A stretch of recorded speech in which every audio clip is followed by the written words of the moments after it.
Hello students, so today we are going to discuss double integration.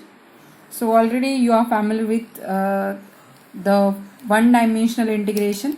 So one dimensional integration that y dx a to b, that is nothing but the infinite summation of product fx dx, right?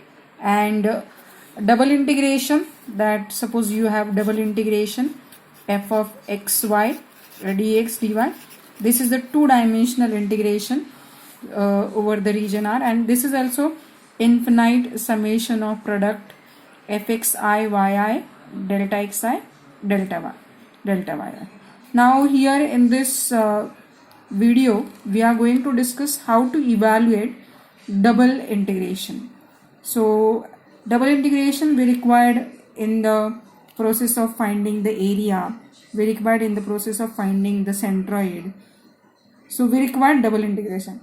So how to evaluate this double integration? So we have region R. Here the region R, it is described or it is enclosed by the line x equal to a, x equal to b, and the curve y equal to f1x and y equal to f2x. Now, so how to evaluate this integration I? So what we have, region R, this f of xy dx dy. Now here limits of x that are constant, okay, x equal to a to x equal to b, this is x equal to a to x equal to b, and limits of y, it is function of x, right? Limits of y, it is function of x, that f1x to f2x, then this is f of xy, then this is dy, and then dx.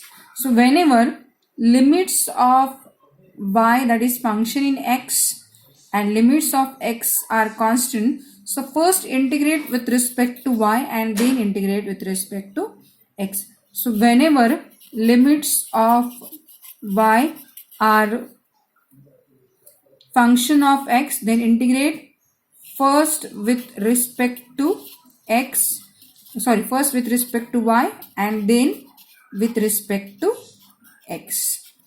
Okay, now we have the second region R. That region R is bounded by two curves, that x equal to f1y and x equal to f2y, and two lines y equal to c to y equal to d. Now here we have this I equal to, the region R, it is bounded by two lines y equal to c and y equal to d, and the curve that x equal to f1y and x equal to f2y. Now here limits of x, that is function of y, that f1y to x equal to f2y, and limits of y, that is constant, f of xy dx dy.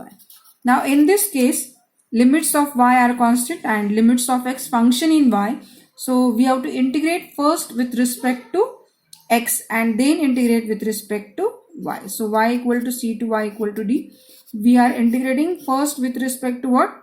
X. So x equal to f1y to x equal to f2y, that fxy dx, and after that you can integrate with respect to y.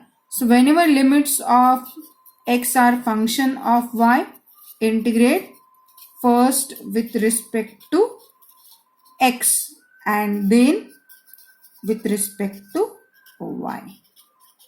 Now the third figure, here the region R, it is bounded by the line x equal to a, x equal to b, and the line y equal to c and y equal to d. So what we have the integration I equal to, the region R is bounded by the line x equal to a to x equal to b, y equal to c to y equal to d, and f of xy dxy.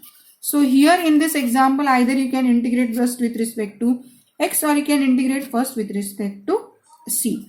So either integrate first with respect to x or integrate first with respect to y. So here either you can integrate first with respect to x and or you can integrate first with respect to y if the limits of x and y both are constant. So we have three rules. First rule is what? If limits of x are constant and limits of y are function of x, then you can integrate first with respect to y and then integrate with respect to x. Now if limits of x are function of y and limits of y are constant, so you can integrate first with respect to x and then integrate with respect to y. Now if limits of x and y both are constant, so either you can integrate first with respect to x or you can integrate with respect to y. So this is some rules of evaluation of double integral. In next video, we'll solve one example on the evaluation of double integral. Thank you.